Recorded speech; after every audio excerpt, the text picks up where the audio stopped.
Hey there, welcome to part 2 of this week's comic book reviews. In the last part, I reviewed a bunch of Batman books, essentially, and in this part we're going to move on to Marvel and then one special non-Marvel book. But we are starting this review with Moon Girl and Devil Dinosaur, issue number 2, and in a word, this issue is adorable, but that is not all. This is a multi-note issue, and I love how it begins with Double Dinosaur just carrying Lunella through the city. And what I love is not only do we get to see these first two amazing panels here, which are like through Lunella's eyes and seeing her glasses and seeing her fingers as she's peeking through them, which is like literally, I think, the closest I've ever been in a character's head, like seeing right through their eyes and all that. Like, I don't think I've ever seen that done before, where you're seeing actually the glasses and the fingers and all that. That's really creative. But also, this really does translate the weight and the power of Double Dinosaur really well. Like, as you follow these opening pages and you see him, it takes him, like, 3 panels, almost 2/3 of this page, to completely turn around after hearing the sirens. And then just seeing him like rampage through this city, we really get a great scale of like how heavy and how powerful Devil Dinosaur is, and to make a comic book feel heavy, to make a picture feel like that heavy, have like that much weight behind it, that is incredibly impressive, especially because like this isn't Godzilla, it's not a Godzilla comic book. It's a lot more bright and colorful and cartoony, but it still feels dangerous in a way. Like you still feel like Luna is really being whipped around by Devil Dinosaur here, and that there is like danger, that there's this powerful monster just on the loose. And while Devil Dinosaur is rampaging through the city, and we see his power and everything, we also see Lunella just take control of the situation, thinking on her feet, using that genius of hers, and engineering a way to guide Devil Dinosaur around and to say, you know what, this is out of control. I gotta take control here. I gotta do something.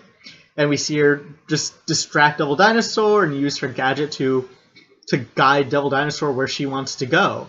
So we see the best, like the power set of both of these characters. We see just the raw kind of animal nature of Devil Dinosaur, and that being tempered by Lunella's bravery and quick thinking and all that. So, like this one sequence, like is a great introduction to both of these characters and how they're going to work together. It's just wonderful storytelling, all in all. It really is. Meanwhile, we're catching up with the cavemen who also got transported in time to the modern day as they end up in the New York subways, and are deciding what to do from there, trying to hunt down Devil Dinosaur or whatever. They end up getting these ridiculous disguises, which is fantastic. Just hilarious panel here, I think, as they're all walking out of the subway. But I said that this issue was adorable, and that is because of, I mean, not the ending, but after Devil Dinosaur calms down a bit, and we have Lunella and Dee Dee just bonding, and the way that Dee Dee goes from ferocious, 20-foot, 30-foot lizard to a sad puppy dog in this scene here. It really does become like a girl and her dog story, even though the dog is a 30-foot tall red dinosaur with glowing eyes. It becomes almost like a game of fetch, where they have this girl's like, no, you can't come with me, stay, and Devil Dinosaur just kind of meows at the moon or makes dinosaur noises at the moon, and it just becomes really cute, and you want to see these two characters work together and, just see what they can accomplish and see that bond really grow and develop. It's just such a cute comic, but also, again, it tells its story impressively. I just again, feeling the weight of these characters and seeing how they react in these really tense situations and what exactly their power sets do and how they bounce off each other, how they work together. Like, this is a great, it's just a great comic, a great single issue of a book that again runs the gambit from like scary to adorable, and also again just great at showing off what this book is going to be and who these characters are going to become. So yeah, Moon Girl and Devil Dinosaur, heavily recommended.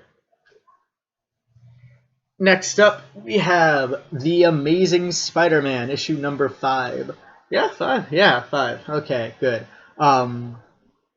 And kind of on the cover, as you might guess, this one finds Spider-Man after leaving North Africa from the last issue, getting back on the trail of Zodiac and discovering that they are headed to London. And so Spidey gathers S.H.I.E.L.D. and everyone else and goes to London to fight the Zodiac, the rest of Zodiac, who are planning to rob the British Museum.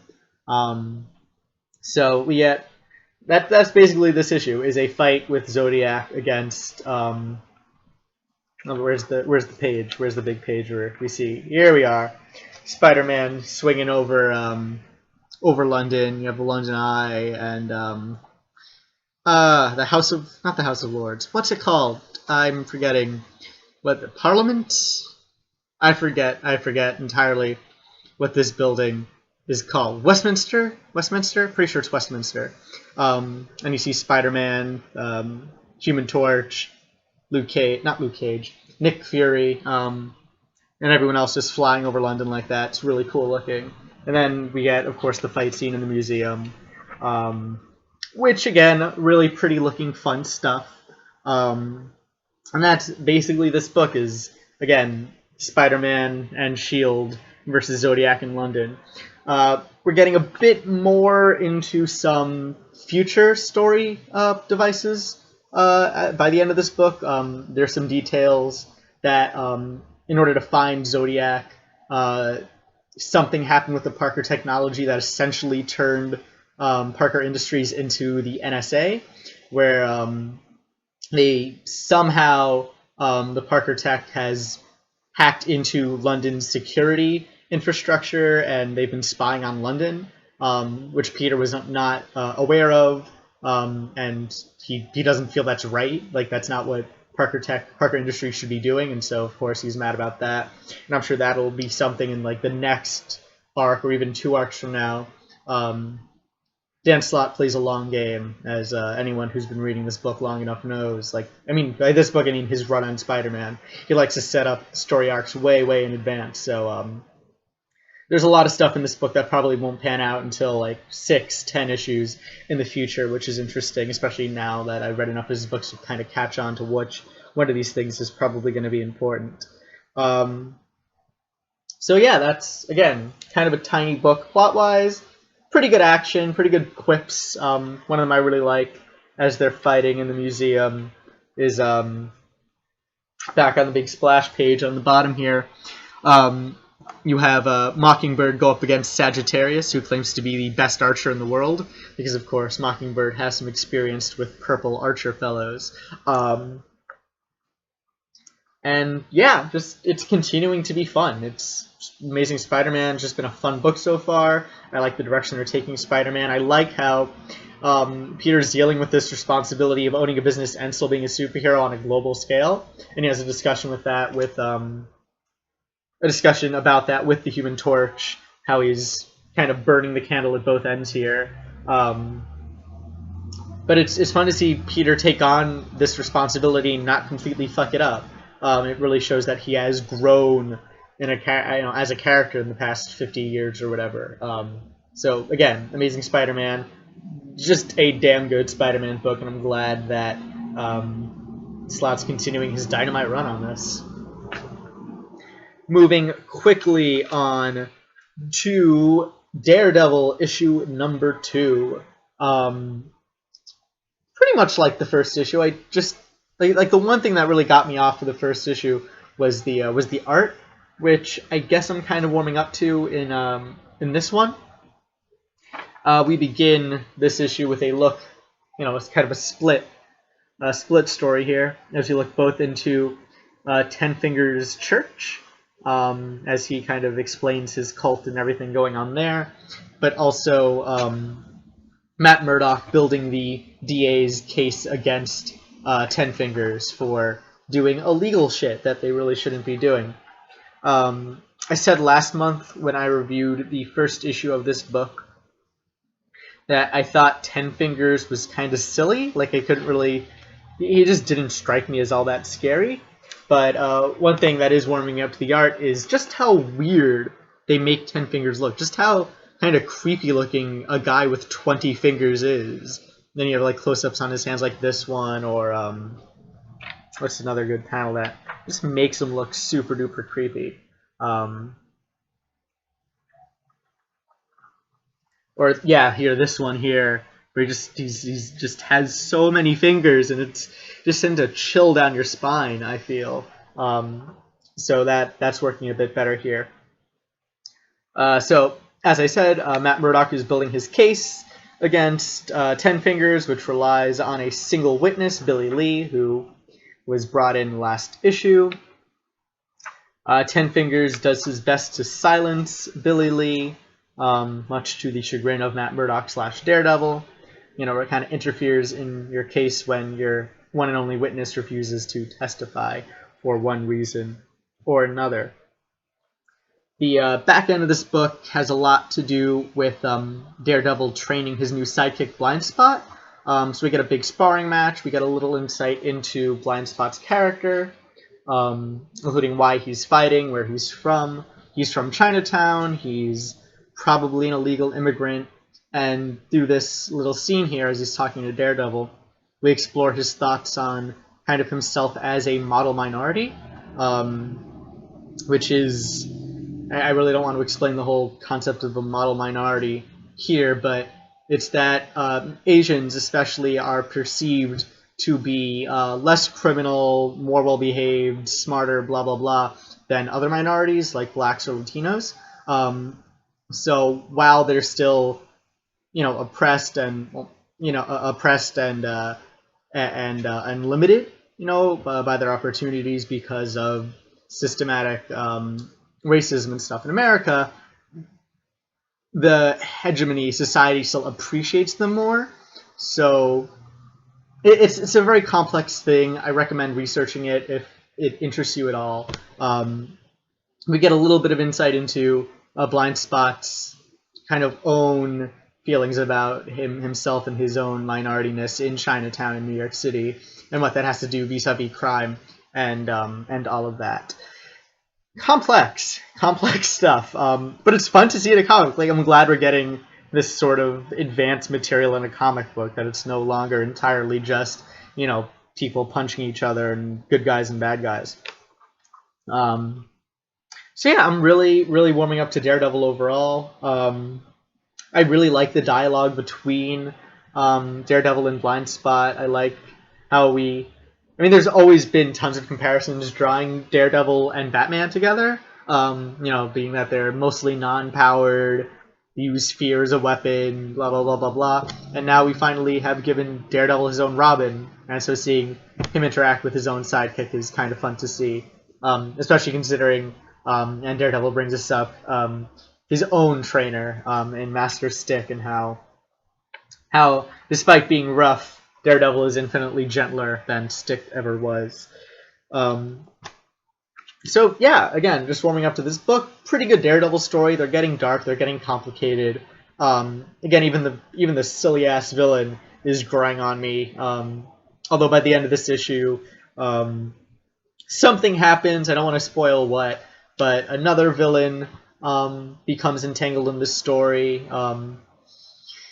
Thematically related to Ten Fingers, and if you know Daredevil, put two and two together, I'm sure you'll figure out who this villain or organization is that kind of interferes with the story. But overall, warming up to Daredevil, liking what they're doing, and I get what they're doing with the art, but anyone who's watched enough of my videos probably understands that I like my art a bit more colorful than this, even though this definitely does fit the mood a lot better than something like Devil Dinosaur, or what we will see in the next book I review. which is Patsy Walker, Hellcat #1, by Kate Leth. In fact, I think it's an all-female creative team working on a female-led book, which is pretty neat. Yeah, Kate Leth, Brittany Williams, and Megan Wilson. All, the main three. I mean, the letterer, I think, is male, but a big chunk of the creative team on this book is female, writing a female lead book. Really cool stuff. And this one goes through a lot of stuff, but it goes through it at an incredibly rapid pace. So we're introduced first page to the main thrust of this book, which is that Patsy Walker, aka Hellcat, wants to start up a superhero temp agency, and then we find out how she came up with this idea through the rest of the book, and when she's circling back by the end to the superpower temp agency stuff. The first few pages reminded me a lot of Squirrel Girl, and in fact this whole book kind of does in terms of the look. The actual look of the book is very colorful, very cartoony, kind of springtime superhero type stuff. The dialogue is very snappy and quippy. Lots of pop culture references in this one. They reference Harry Potter. They reference Women in Refrigerators. I'm pretty sure it gets a wink and a nod sort of thing.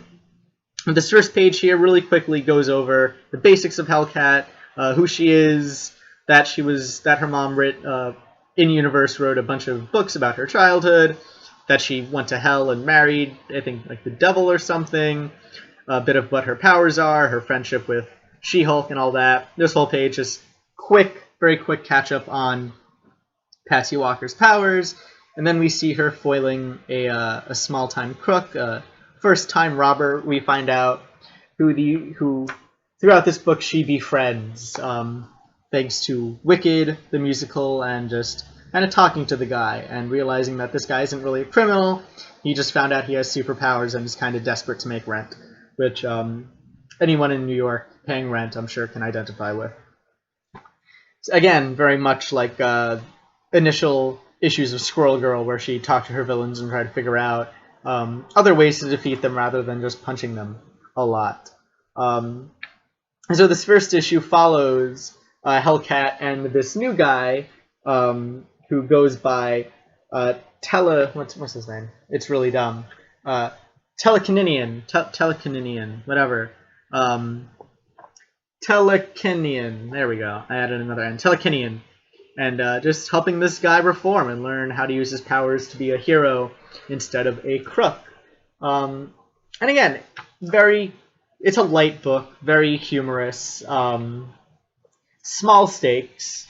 Compared to like murder and end of the world type stuff.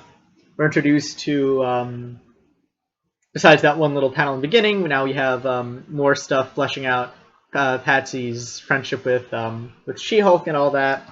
So this is just kind of a breakneck pace tour of Patsy Walker's entire world. She gets fired, has to find a new job, has to find a new place to live and all that. But yeah, just very quick rundown, very quick catch up. It's charming. Again, if you like Squirrel Girl, you'll probably enjoy Hellcat a lot, as I did. But it's still very light so far, very surface level. It's cute, it's colorful. Patsy's charming and energetic. There's some chibi drawings in here, which I kind of showed on the first page when Hellcat first takes down Telekinian. So yeah, that's about it. It is the sort of thing, either you like it from the first couple pages or you don't. Best recommendation, if you like Squirrel Girl, you'll like Hellcat. And if you want more Squirrel Girl, try Hellcat. That's literally the best I can do right now. Otherwise, not that much to go off of. The characters, again, light, fluffy, just kind of like the big conflict is trying to make rent in this book. It's not your standard superhero thing. So if you think you'll learn into that, Hellcat #1, pick it up.